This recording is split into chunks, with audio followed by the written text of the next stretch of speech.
Hey everyone. Um, so in this question, I think they actually do all the steps for you in the test and they're just asking you for the reasons behind it. But let's just do one together. This equation is we're trying to find Fahrenheit if we are given Celsius, right?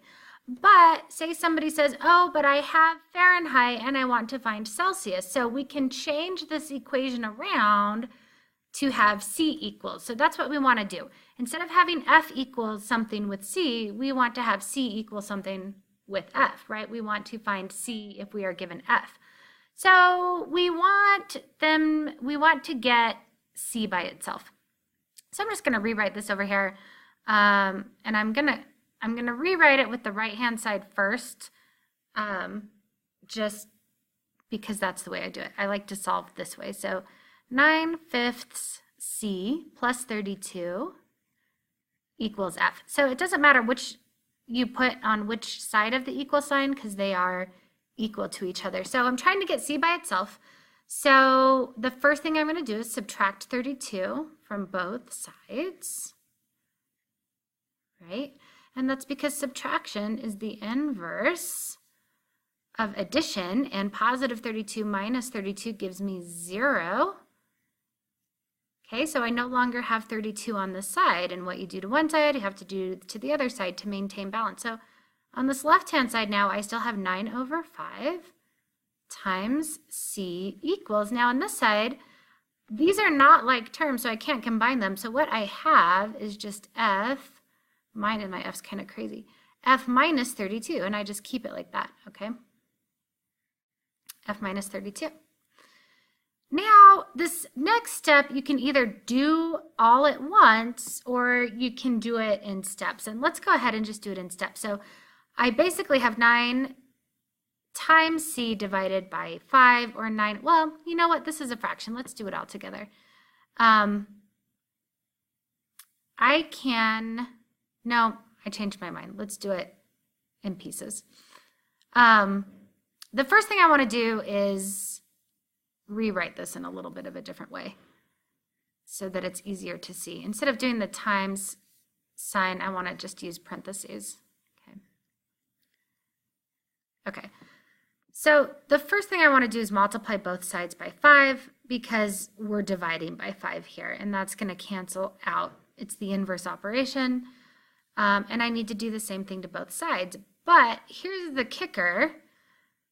F minus 32 is its own term now. So when I multiply by 5, I have to multiply F by 5 and negative 32 by 5, or I can put them in parentheses and keep the 5 on the outside, right? So over here, my 5's have canceled, and I still have 9 times C is equal to, I still have to multiply this side by 5. So I'm just going to put 5 on the outside of this parenthesis, F minus 32.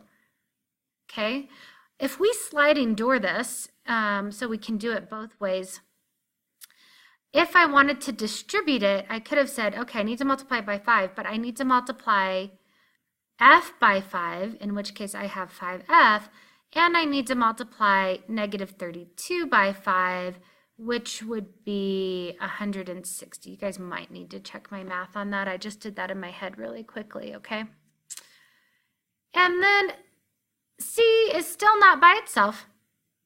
So the last step is 9 times C. The inverse operation of times is divide.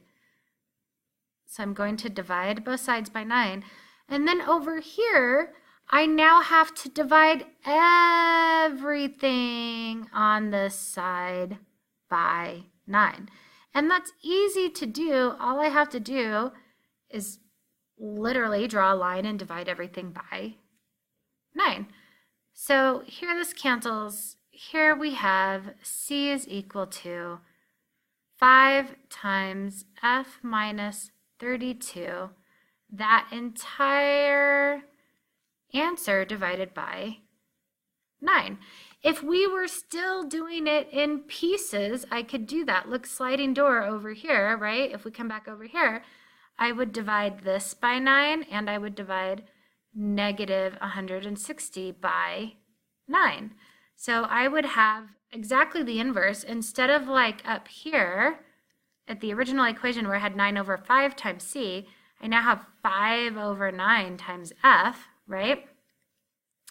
And here, negative 160 divided by 9, can I do that in my head? That could give us a number. I mean, it does give us a number. Let's see what it is. Sorry, you guys. Negative 160 divided by 9, negative 17.78. So over here, if I did it this way, I would have minus 17.78. But the reason why you don't want to change this fraction to this decimal is because what did I do here? I rounded. I now have an approximate answer instead of an exact answer. So if you were here, if you did it this way, the best thing to do would be to leave your fraction in there to get the best answer. Okay. Over here, this is perfect. I don't have to reduce or anything. That's going to be an exact answer on that side. If you guys were interested in seeing one more different scenario, like I said, there was a kind of a shortcut I might have used if I were doing it on my own. When I had 9 over 5 times c equaled f minus 32, okay, what I might have done is instead of multiplying by 5 and then dividing by 9, I could have done it all at once. And that looks like multiplying by 5 over 9, okay? And then I could have just put this in parentheses on this side and multiplied by 5 over 9. And here these cancel like that.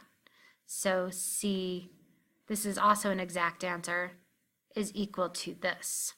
Okay, you can see how they all relate to each other. If you simplified all of them, it would simplify down to the same thing. All of them are correct in their own way.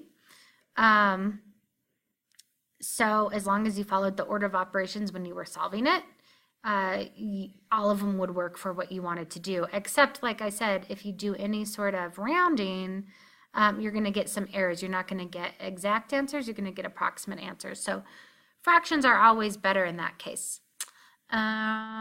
Good luck with the studying, and I will talk to you tomorrow.